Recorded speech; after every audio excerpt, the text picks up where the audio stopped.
RER Sport, information. Il est 8h15, nous retrouvons le journal local présenté par Éric Michel. Bonjour.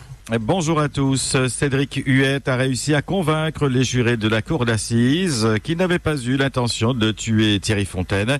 En février de l'année dernière, lors d'une rixe devant la gare routière de Saint-Joseph, il avait égorgé la victime pour une histoire de briquet. Thierry Fontaine devait malheureusement décéder des suites de ses blessures quelques heures plus tard. La cour d'assises a requalifié les faits en violence volontaire ayant entraîné la mort, mais sans intention de la donner. Cédric Huet a écopé de 12 ans de réclusion criminelle.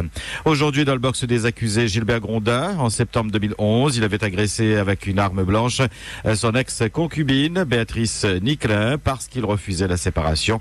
La victime a eu la main sectionnée et porte aujourd'hui encore les cicatrices du déchaînement de violence de son ex-concubin.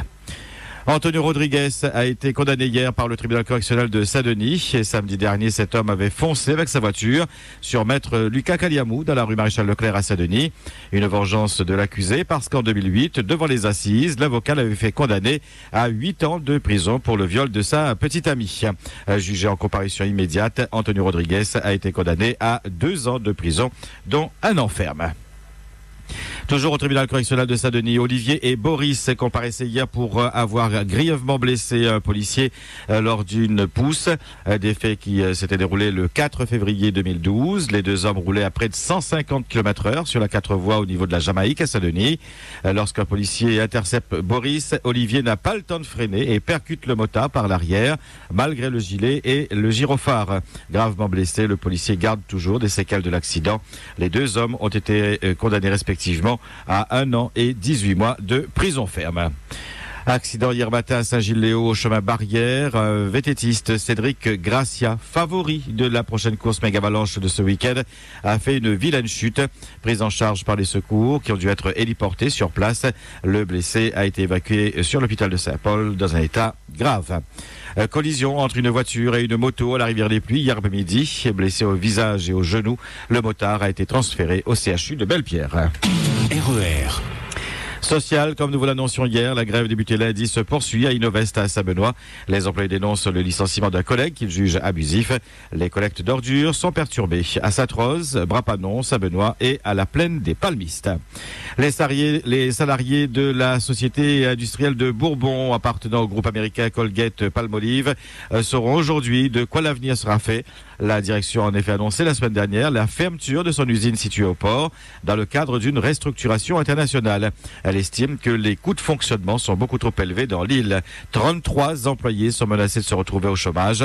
Un comité d'entreprise extraordinaire doit se tenir dans quelques minutes à 8h30.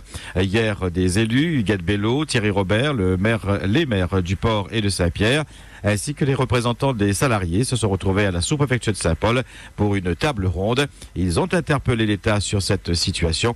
La sous-préfète a rappelé son soutien et assumé que l'État sera vigilant sur les mesures d'accompagnement. RER. En politique municipale de l'année prochaine, Objectif Réunion annoncera dans les prochains jours ses candidats et confirmera en même temps sa rupture avec Nassima Dindar. Le mouvement de Didier Robert reproche à la présidente du département ses multiples jeux de parler d'union en public et de soutenir les adversaires en privé. Didier Robert n'a pas encore digéré d'avoir été mis devant le fait accompli dans le soutien de Nassima Dindar à René-Paul Victoria contre Michel Lagaud, candidat de l'UDI. Le président de région ne se voit pas non plus se réconcilier avec un Jean-Paul Virapoulet ou un André Tianakoun et surtout avec un Thierry Robert qui a d'ores et déjà annoncé sa candidature au régional de 2015 avec pour objectif, et je le cite, de foutre dehors le président de région. Fin de citation. À Saint-Benoît, Jean-Luc July s'est vu hier retirer son titre d'adjoint lors du conseil municipal. Ce dernier a été désigné samedi comme candidat pour le mouvement pour la Réunion de Huguette Bello. Une désignation supervisée par Éric Caricci, directeur du CCAS de Saint-André et proche d'Éric Fruteau, qui lui-même est en divorce avec le PLR après le rejet de la candidature de sa femme Claudie aux élections municipales de Saint-André. Le mouvement de Huguette Bello va bientôt se prononcer sur le cas Julie, mais a déjà fait savoir que le dissident de la majorité municipale de Saint-Benoît Candidat devra entamer des discussions avec Jean-Claude Fruteau sous peine d'être exclu. Le PLR s'est en effet engagé à ne pas présenter de candidat contre les sortants socialistes. À Saint-André, Joël Bédier menace Serge Camachi d'une plainte pour diffamation. L'ancien premier adjoint Jean-Paul Virapoulet a eu en effet il y a quelques jours affirmé qu'il détenait des preuves d'une rencontre entre Jean-Paul Virapoulet et Joël Bédier. Le premier adjoint dissident de Éric Fruteau, de son côté, dément ce qu'il qualifie d'allégation et donne 72 heures au vice-président Didier Robert pour retirer ses propos. RER. N'insultez pas votre correspondant ou encore ne jetez pas non plus votre téléphone si vous êtes abonné à Orange Réunion depuis quelques jours. L'opérateur doit en effet faire face à des perturbations importantes sur son réseau. Tout est mis en œuvre pour un retour à une situation normale, précise Orange Réunion dans un communiqué. Et votre question d'actualité aujourd'hui, êtes-vous satisfait de votre opérateur téléphonique? Rencontrez-vous souvent des problèmes de communication? Estimez-vous que la couverture du réseau est satisfaisante? Y a-t-il des surcoûts quand vous appelez l'opérateur concurrent? Y a-t-il des gestes commerciaux quand il vous arrive de ne pas pouvoir utiliser votre portable? Vos réactions en direct sur le 47 33 33 et le 47 34 34 à 9h et 11h. Sur Facebook, rendez-vous sur la page RER Radio Officielle. On est rentré à présent les deux pieds dans la saison des pluies après les grosses averses du week-end dernier sur le nord, l'ouest et le sud. Hier, des orages se sont développés sur les hauts et ont provoqué des fortes pluies, notamment sur les hauts de l'Est et du Sud, entraînant le déclenchement d'une alerte par Météo France pendant quelques heures pour ces régions dans l'après-midi. Alerte levée finalement en fin de journée. La valeur maximale a été relevée à Takamaka avec 102 mm en 6 heures, dont 90 mm en 3 heures. RER.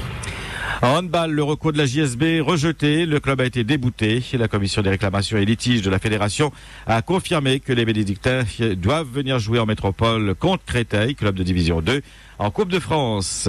Le match est donc toujours programmé pour ce vendredi 29 novembre, mais la JSB a déjà annoncé qu'elle ne s'y rendra pas. Pour nous, la Coupe de France est donc terminée, lâche amèrement Jimmy Perrault, le président des Bénédictins, qui a toutefois fait appel de la décision. Tentative de record de la plus longue chaîne sous-marine du monde ce dimanche. C'est le groupement des professionnels de plongée qui est à l'origine de cet événement. 100 plongeurs vont s'immerger simultanément, se donnant la main à 18 mètres de profondeur. Le rendez-vous est donné au port de plaisance de Saint-Gilles. L'objectif de ces professionnels, rassurer le grand public.